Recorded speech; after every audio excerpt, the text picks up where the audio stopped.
Hola amigos, ¿qué tal? ¿Cómo están? Les habla José Miguel Array, reciban un cordial saludo.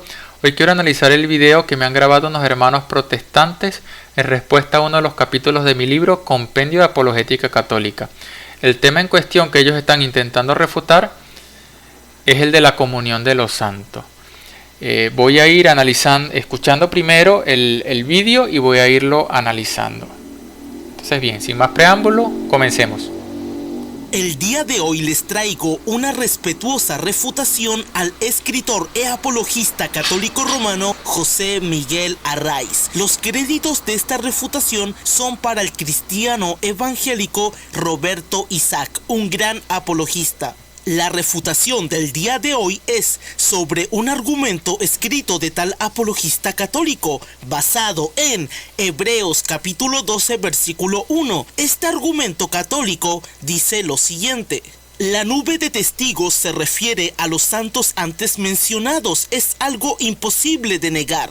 Y ahora cabría preguntarse, si la Biblia dice claramente que son testigos nuestros, ¿hemos de dudar de lo que dice? ¿Será el argumento presentado de que los santos no pueden vernos válido y consistente con la escritura, que les llama nube de testigos? El texto que saca fuera de contexto este apologista católico es Hebreos capítulo 12 versículo 1. Este texto dice lo siguiente: por tanto, nosotros también, teniendo en derredor nuestro tan grande nube de testigos, despojémonos de todo peso y del pecado que nos asedia, y corramos con paciencia la carrera que tenemos por delante. El apologista católico pretende sacar fuera de contexto este texto para decir que los santos en el cielo son espectadores que desde el cielo miran y observan todo lo que hacemos en la tierra. ¿Acaso el apologista católico romano no sabe que en las escrituras existen muchas herramientas retóricas, sobre todo de autores cultos como el escritor de los Hebreos, usadas para transmitir el mensaje bíblico? Y entre esas herramientas se encuentran las metáforas. Ok, hagamos una primera pausa para ir hilando fino y analizando las dos objeciones que ya he presentado acá.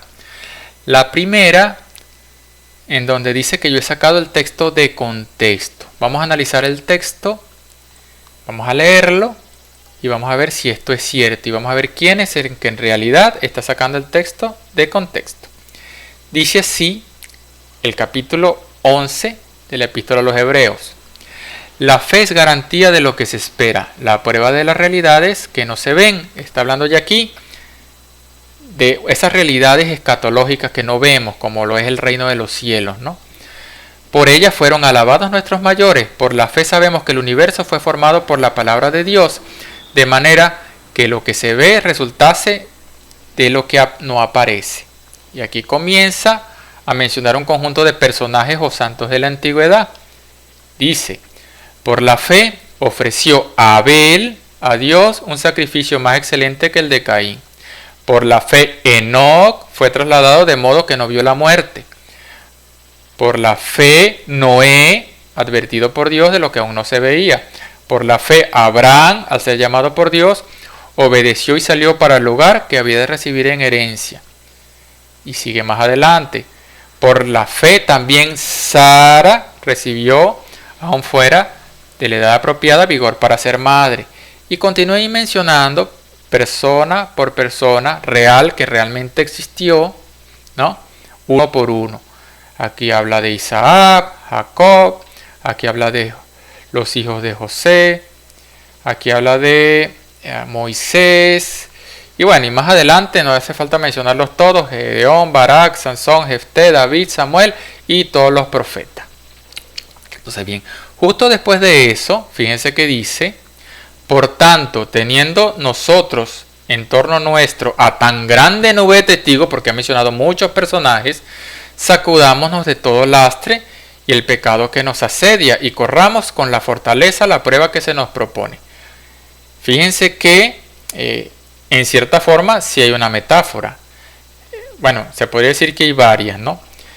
La primera está comparando una carrera, como la tienen los deportistas, donde hay unos atletas que corren hacia la meta, con, digamos que nuestra vida, ¿no? Como cristianos, que estamos también como en una especie de carrera. Y está la similitud. ¿Cuál es nuestra meta? La asamblea de los justos, el reino de los cielos, estar con Dios, la salvación, digámoslo así, ¿no? Entonces sí, hay una metáfora donde se compara una carrera con nuestra vida, ¿no? Con nuestro camino hacia la salvación. Es cierto, pero hay unas cosas o unos elementos en común. ¿Cuál? Que así como los atletas tienen unos espectadores que los miran en el estadio, ¿no?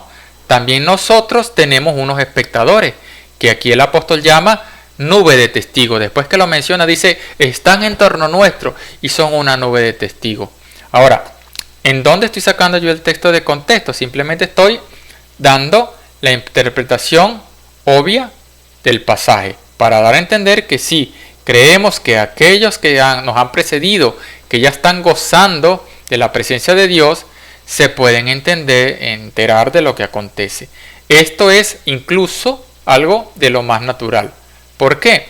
Porque realmente como nosotros entendemos el cielo, no lo entendemos como los protestantes, que creen que cuando alguien llega al cielo, de una manera llega como una especie de cuarto oscuro o un cuarto cerrado donde no hay ventana, y que a pesar que están en presencia de Dios, que lo sabe todo, que es omnipresente y omnipotente, no se pueden enterar de nada de lo que pasa. O sea, esta idea de verdad es un poquito descabellada. Así no vemos nosotros el cielo, ¿no? Nosotros lo que creemos es que alguien que está ya en presencia de Dios, precisamente porque está con alguien que lo sabe todo, que lo ama, que lo escucha y que hay una comunión plena, por medio de Dios se puede enterar de las cosas. Por eso es que el apóstol también dice que son una nube de testigos, ¿no? Ahora bien, el argumento de este joven es que eso es simplemente una metáfora, ¿no? Ahora, vamos a ver cómo lo intenta demostrar, ¿no? Hebreos capítulo 12 versículo 1 no se refiere de manera literal que en el cielo haya una nube de testigos que estén observando lo que sucede en la tierra estando en el cielo. En realidad es una metáfora. Existen muchos textos de la escritura con este tipo de metáforas. Podemos ver este tipo de metáforas en Josué capítulo 24 versículo 27. Este texto de la escritura dice lo siguiente: entonces le dijo a todo el pueblo, esta piedra servirá de testigo contra ustedes. Ok, entonces fíjense ahora que precisamente estas personas que dicen que yo sacaba el texto de contexto, literalmente se van del contexto, se van a un texto del Antiguo Testamento donde usa la palabra testigos con un carácter evidentemente metafórico, y lo trasladan acá, como que porque en otro texto del Antiguo Testamento la palabra testigo se usó en forma de metáfora, eso de alguna manera quiere decir que aquí también tuvo que haberse hecho de esa manera. Eso es una falacia. Evidentemente las palabras en muchas partes pueden ser utilizadas de una manera y en otras partes pueden ser utilizadas de otra.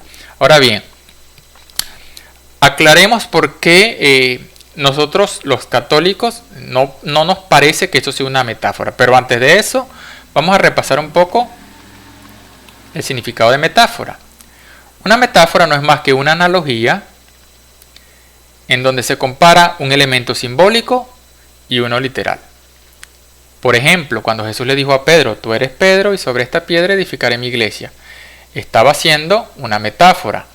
Estaba comparando la iglesia, que está compuesta por personas, con un edificio que está compuesto por piedras. Y a Pedro le estaba dando el nombre con un significado metafórico, el nombre de piedra. ¿Era realmente la iglesia un edificio? No. Simplemente es una comparación que hace énfasis en una similitud. Lo mismo en Juan 15, versículo 5, cuando Jesús dice, yo soy la vid. Jesús se compara con una planta. ¿Por qué? Porque hay una similitud. No es que Jesús es literalmente una planta, ni que nosotros somos literalmente unas ramas. Como dice el resto del texto, ustedes son las ramas. El que permanece en mí, yo en él, ese da mucho fruto. Aquí hay varias metáforas implícitas, como hemos visto, ¿no? Incluso se compara las obras del cristiano con los frutos de un árbol. ¿Qué caracteriza las metáforas? No solamente que hay una semejanza entre el elemento simbólico y el literal, hay otro elemento, y es que las metáforas no pueden ser interpretadas literalmente porque al hacerlo el significado sería absurdo. Nadie en la época en que Cristo habló y le escuchó le hubiera dicho, oye, pero ¿por qué tú dices que tú eres una planta? Tú no eres una planta. Nadie lo entendió así. Ni siquiera los apóstoles, que les costaba tanto entender las enseñanzas de Jesús, lo interpretaron de esa manera. ¿Por qué? Porque era imposible. Por eso se caracterizan las metáforas. Si yo digo, o si Jesús dice, yo soy la luz del mundo, o ustedes son la luz del mundo, nadie entiende literalmente que eran luz. O sea, la interpretación literal en este caso es imposible. Yo soy el buen pastor, dice Jesús. Si lo hubieran interpretado literal, hubieran dicho, oye, pero es que tú no eres pastor, ¿no? Lo mismo ocurre con cualquier metáfora. El significado alegórico es evidente porque la interpretación literal es irrazonable. Ahora bien, ¿por qué hemos nosotros, del texto de los Hebreos, en donde se acaba de mencionar personas que existieron y que están en presencia de Dios, entender lo que eso es una metáfora y que esas personas no pueden escuchar nada? ¿De dónde saca esa conclusión? No. De hecho, si nosotros seguimos leyendo, voy a traer otra vez de nuevo la Biblia. Fíjense, aquí está la Biblia. Voy a buscar aquí, denme un momento, asamblea de primogénitos. Fíjense que el texto apunta a que realmente no se está hablando de ellos en mero sentido metafórico. Porque al principio en el capítulo 11 está hablando de realidades que no se ve. Luego se les presenta a ellos como antepasados que les precedieron en esa especie de carrera, que sí, la carrera es una figura metafórica, ¿no? Y luego que se les presenta a uno y se les presenta a cada uno y se les presenta como una nube de testigos. Fíjense cómo termina.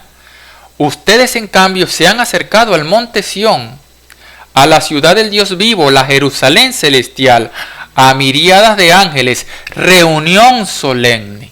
Entonces, no es meramente es una metáfora, está hablando de una realidad, aunque una realidad escatológica. En verdad hay una Jerusalén celestial en ese momento. Ellos se están acercando en ese momento a esa Jerusalén celestial donde hay miríadas de ángeles, ¿verdad? Miles y miles de ángeles, y es una reunión solemne, la asamblea de los primogénitos inscritos en el cielo. Y a Dios es universal y a los espíritus de justos llegados a su consumación.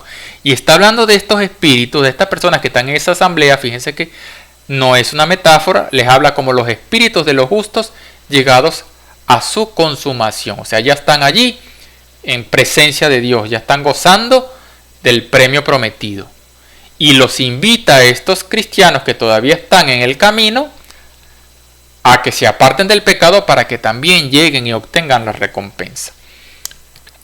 Entonces, bien, para un protestante que no entiende esto y que no cree y que se imagina el cielo como lo hemos visto, como un cuarto oscuro, ¿no? Como algo donde no se pueden enterar de nada de lo que ocurre, la única explicación lógica es que es una metáfora, ¿no? Ahora bien, vamos a ver que no es una metáfora y que hay muchos otros textos donde se apoya esa idea, ¿no? Primero, punto 1.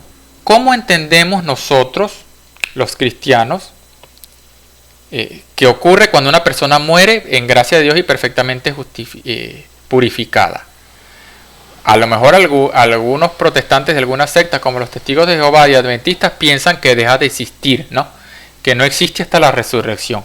Nosotros los cristianos no creemos eso. Nosotros los cristianos creemos que si la persona se salvó y está perfectamente purificada, está gozando de la gloria de Dios. Hay muchos textos bíblicos que apoyan esa idea. Vayámoslos viendo. Por ejemplo, San Pablo en Filipenses deja clara su fe en esta verdad bíblica. Me siento premiado por las dos partes. Por una parte deseo partir y estar con Cristo, lo cual ciertamente es mucho mejor. Fíjense que él sabe que al morir no va a estar en un sitio por allá cerrado, sino que va a estar con Cristo, que lo sabe todo. Vamos a otro texto.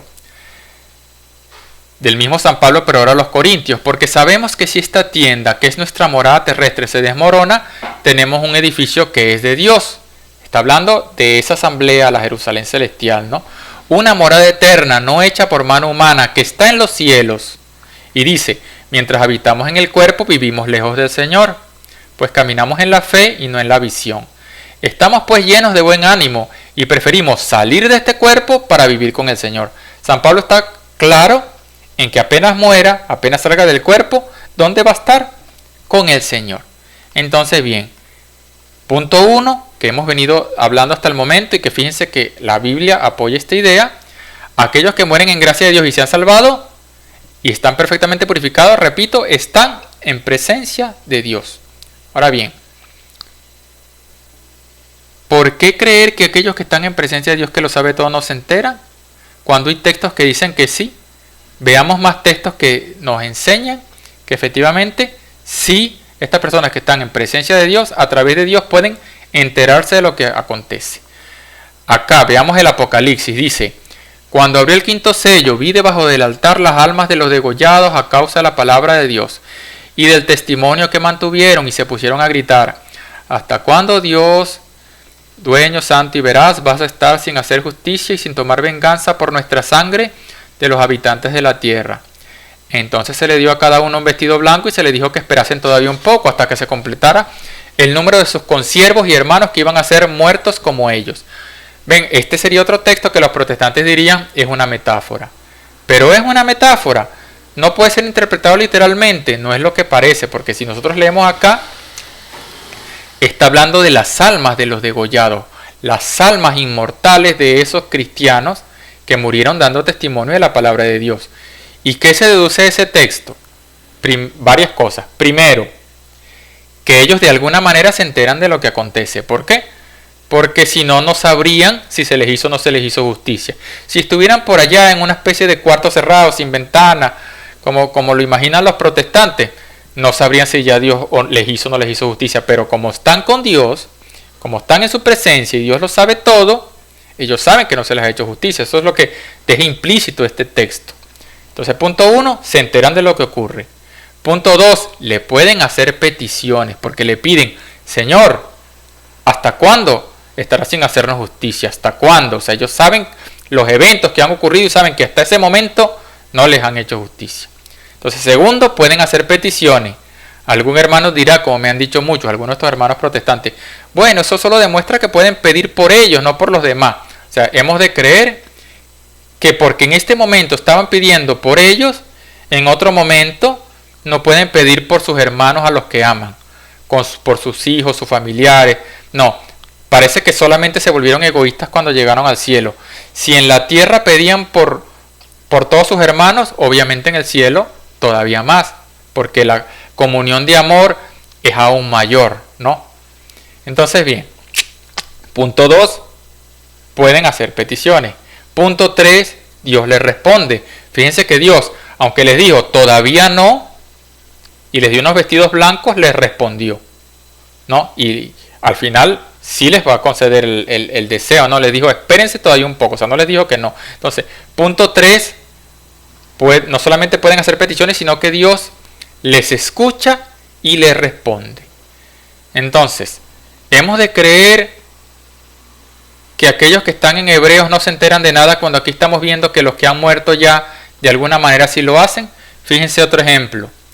Dice la Biblia, dice Jesús: del mismo modo les digo, se produce mayor alegría en el cielo por un pecador que se convierta que por 99 que no necesitan conversión, ¿no? Dice algo así el texto. Pero, ¿qué deja de enseñarse este texto? Que de alguna manera los ángeles que están en el cielo y nosotros, que cuando estemos en presencia de Dios seremos como ángeles, de alguna manera nos enteramos de lo que pasa. ¿Por qué? Porque si no, ¿cómo se van a alegrar? Si ellos estuvieran en una especie de cuarto oscuro que no saben qué pasa, alguien se convierte y ellos no se alegran, ¿no? Había un hermano que me decía una vez: bueno, pero ¿qué pasa si se convierten 3 personas al mismo tiempo? ¿Cómo se enteran de los 3? Bueno, porque es que en el más allá no sabemos cómo funciona el tiempo. Lo que sí sabemos es que de alguna manera, porque están con Dios que lo sabe todo, se enteran de lo que pasa. Y se enteran al punto de que celebran, festejan. Un protestante otra vez dirá: tiene que ser una metáfora para ellos todo sería una metáfora, y entonces ahí es donde llegan y brincan otros textos donde hay metáforas, y entonces pretenden que decir que cualquier texto que no se amolda a su esquema mental, a su razonamiento ilógico de su concepción del cielo, es una metáfora. O sea, cualquier texto que no se amolde a ellos, entonces todo fácil. ¿Qué fácil? Metáfora. Ahora, ellos tienen que entender, obviamente, que porque ellos lo vean así no quiere decir que nosotros lo tengamos que ver así, y que la iglesia no lo haya visto así en 1500 años, ¿no? Punto 2. En conclusión, aquellos que están en presencia de Dios a través de Él se enteran de lo que acontece. Fíjense que si nosotros seguimos escuchando este video largo de 12 minutos, lo único que hace este joven, les recomiendo que después vean el video completo corrido, se lo voy a dejar en la descripción. Lo único que hace este joven es brincar al Antiguo Testamento, brincar a otros textos y decir, miren, aquí se usa una metáfora. Entonces esto también es una metáfora. Esto no se puede entender así, porque allá se habló de una piedra como de testigo. Bueno, allá era evidente el carácter metafórico de la metáfora, ¿no?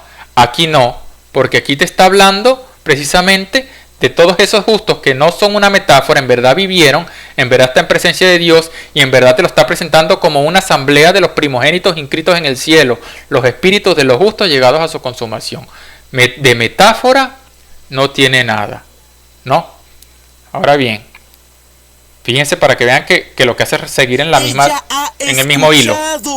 Todas las palabras que el Señor nos ha dicho hoy, testificará contra ustedes en caso de que ustedes digan falsedades contra su Dios. Aquí también se nombra a una piedra como testigo, metáfora, no algo. O sea, y en 20 textos más se puede nombrar una piedra como testigo, y eso no quiere decir que haya que ignorar el contexto de Hebreos 11 y 12 y entonces asumir que ahí también hablaba de una metáfora. ¿Ven? Entonces fíjense cómo estas personas, es bastante curioso, ¿no? Por eso es que a veces yo desconfío tanto de la exégesis protestante, porque en verdad es mala por naturaleza.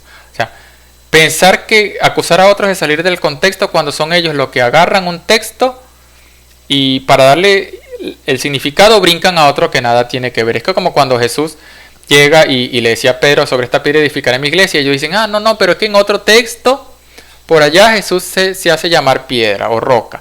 Entonces aquí también, si yo brinco allá y llego aquí, fíjense que no puede ser Pedro, a pesar de que en ese contexto Jesús le está hablando a Pedro y está identificando a Pedro. Entonces, se saltan olímpicamente el contexto y después luego dicen que son los demás. Fíjense que hay otro argumento acá, no hace falta escucharlo todo repitiendo lo mismo de que hay otras partes en la Biblia donde hay metáforas, cosa que no niega a nadie, y viene con otro argumento de un erudito protestante, dice así. El erudito exegeta experto George H. Guthrie, el cual es considerado uno de los más grandes expertos sobre la carta a los hebreos. O sea, entonces aquí es considerado un experto, y aquí le empieza a alabar a esta persona, ¿no? Como un super erudito, porque los protestantes lo consideran un experto, PhD, etcétera, etcétera, etcétera. Esto es lo que se llama una falacia de autoridad. O sea, se supone que yo tengo que creer la interpretación que él está dando simplemente porque lo dice este señor. Pero si yo le presento las opiniones de los papas, de los padres de la iglesia, que también eran eruditos, de muchos teólogos católicos que tendrán las mismas credenciales de este señor, solo que son católicos, él dirá, no le creo porque son hombres, ¿no? Fíjense lo paradójico. Alguien que dice que solo la Biblia y que lo demás es doctrinas de hombres, entonces ahora aquí, solo porque este señor tiene un PhD, entonces ahí sí vale el argumento. Si yo le busco un PhD, entonces también le va a hacer caso al argumento, porque en un debate que este señor tuvo del primado de Pedro, le dieron un conjunto de textos de eruditos protestantes que están en contra de su interpretación y le valió un rábano. Entonces ahí sí no importa, ¿no? O sea, hay una colección gigantesca de eruditos protestantes que le podemos mostrar que en un tema en concreto le contradice, y ahí sí no. Pero como este ahorita está diciendo algo que le parece, que él cree que le favorece, entonces ahí sí. Entonces bien, punto que quiero recalcar aquí, no importa nada si este sujeto es PhD o es erudito entre los protestantes, para nosotros no es relevante. Lo relevante sería su argumento. Vamos a escuchar su argumento, a ver si es lógico y si de alguna manera refuta lo que yo he dicho. Vamos a analizarlo. Del Nuevo Testamento, este erudito dedicado especialmente a la exégesis del libro de Hebreos, súper dedicado a eso, entonces por eso hay que creerle. Sobre este texto de Hebreos 12:1, este erudito indicado para hablar de este texto dice lo siguiente. Y lo curioso, yo ya leí este texto, es que ni siquiera dice lo que él entiende, ¿no? Eso es lo más gracioso. Este erudito ni siquiera se podría decir que apoya, que se es relevante lo que apoye, ¿no? Pero ni siquiera apoya exactamente lo que él dice, fíjense. El escritor de Hebreos empieza el capítulo 12 con la familiar metáfora de la carrera. Sí, eso sí es cierto y lo hemos dicho, eso sí es una metáfora.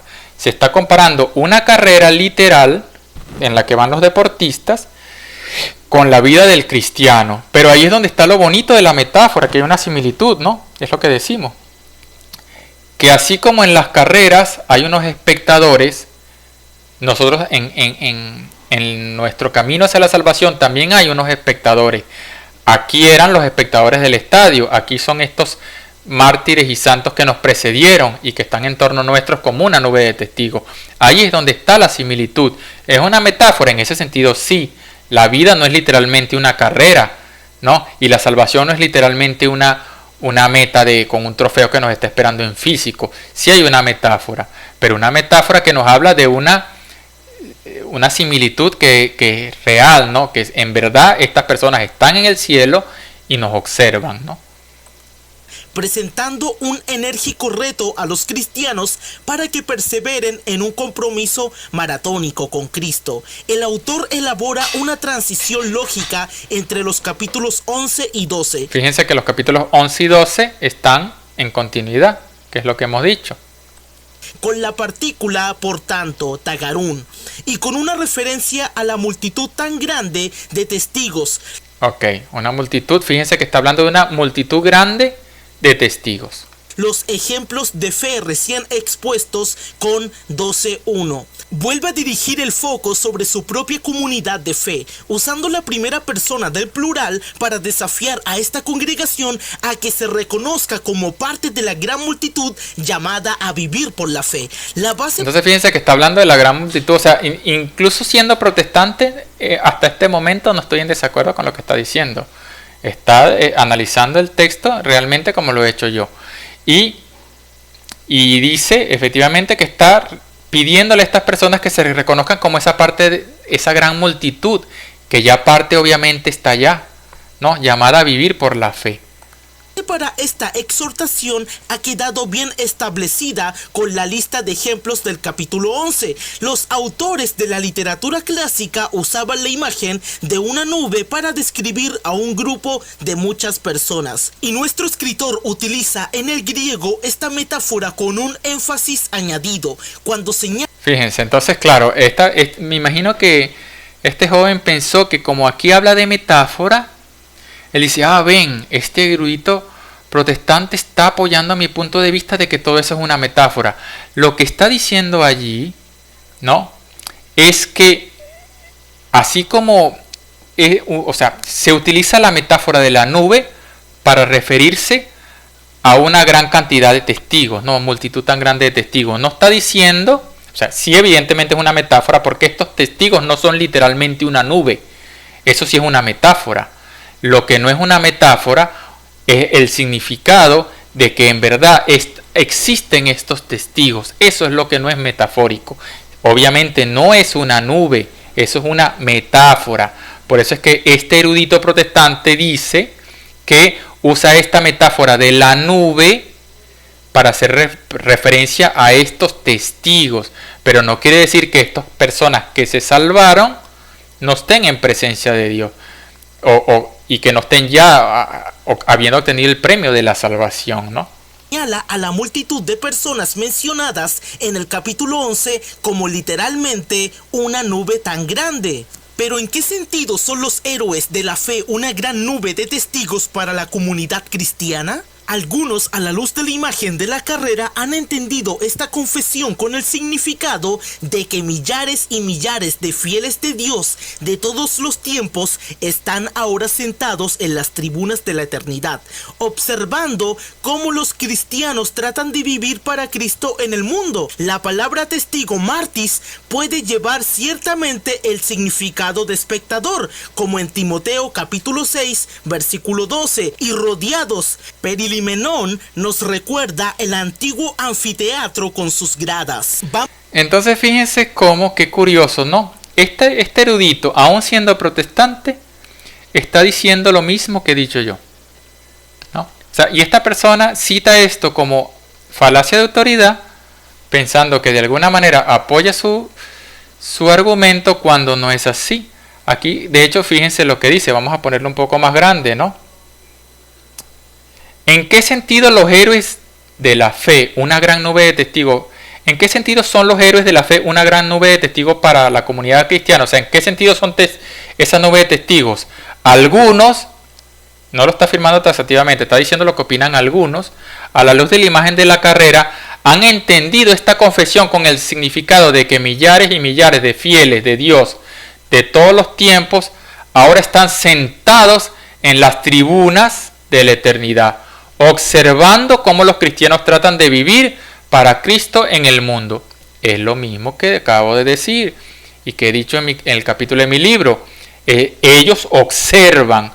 Lo que esta persona niega, que estas personas que ya están con Dios no pueden observar, este erudito protestante se lo niega en la cara y aún así esta persona lo cita, ¿no? Qué curioso, ¿no? Están ahí observando cómo los cristianos tratan de vivir para Cristo. Y dice, fíjense cómo dice, la palabra testigo puede llevar ciertamente el significado de espectador, o sea que no niega que son espectadores, dice, puede llevar ciertamente, o sea, en vez de apoyar el argumento de esta persona, lo contradice.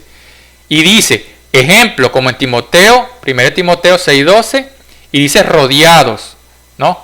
Nos recuerda el antiguo anfiteatro con sus gradas.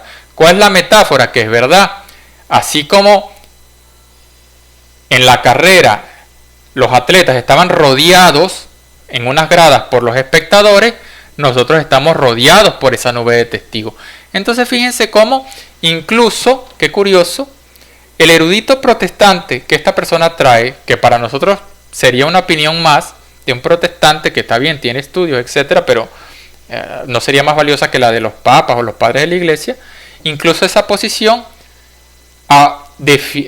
apoya la interpretación que nosotros hemos utilizado. Y esta persona simplemente no se da cuenta, sino que inmediatamente después dice que contradice lo que decimos. Entonces bien, para no hacer muy largo el vídeo, lo dejamos hasta aquí. Yo les voy a dejar